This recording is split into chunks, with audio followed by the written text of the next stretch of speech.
Team coverage tonight on President Obama's visit to Cincinnati and his vow to become a warrior for the middle class. Tom McKee was there for the speech, and he's live with reaction. Tom, how was his message received?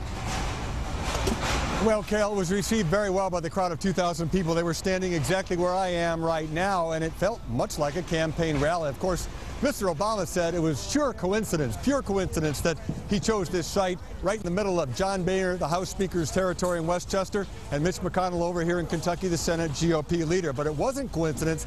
He said that passing the American Jobs Act could lead to more employment to rebuild things like the Brent Spence Bridge behind me here. Now, Mr. Obama had the bridge in behind him for his speech at Hilltop Basic Resources here. He described it as functionally obsolete and handling more traffic than it was designed to carry. And of course, everyone locally who drives the span knows that all too well. That's why the president urged everyone to email, tweet, fax, or call their representatives about the jobs bill. It's a bill that would put people back to work rebuilding America. Repairing our roads, repairing our bridges, repairing our schools. It would lead to jobs for concrete workers like the ones here at Hilltop, jobs for construction workers and masons, carpenters, plumbers, electricians, architects, engineers, iron workers. Put folks back to work. There is work to be done, and there are workers ready to do it. So let's tell Congress to pass this jobs bill right away. Now, paying for it, he said, would involve a combination of spending cuts and asking the wealthiest Americans and most profitable corporations to pay more of a fair share in taxes. And Clyde, as we heard, the president had some very harsh words and strong challenges for John Boehner and Mitch McConnell. I'll have that story coming up at 6.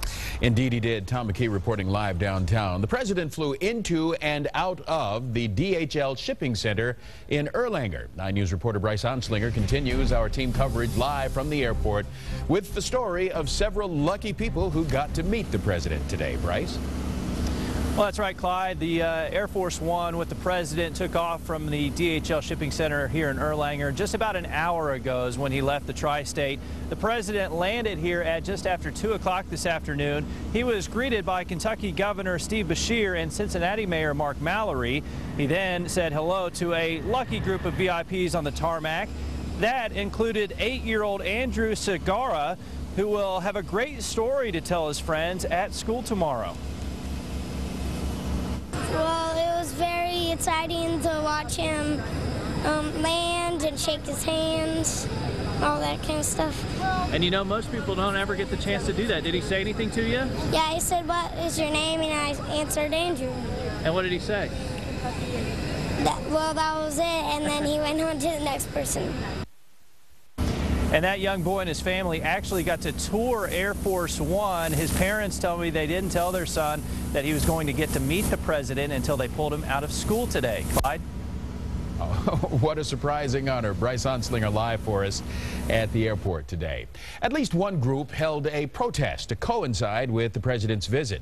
Protesters and community activists gathered on Pete Rose Way to voice their opposition to the Keystone Oil Pipeline. The group's calling for the president to put a stop to the pipeline, which would run from Canada to refineries in the U.S. We're all citizens. We're all citizens who care about, having a clean energy future and dealing decisively with climate change. And this pipeline is something that must not be built. The nation must learn about it. It must not be built. Just say no! The pipeline would send oil from tar sands. They say those tar sands are much more hazardous to the environment than conventional oil.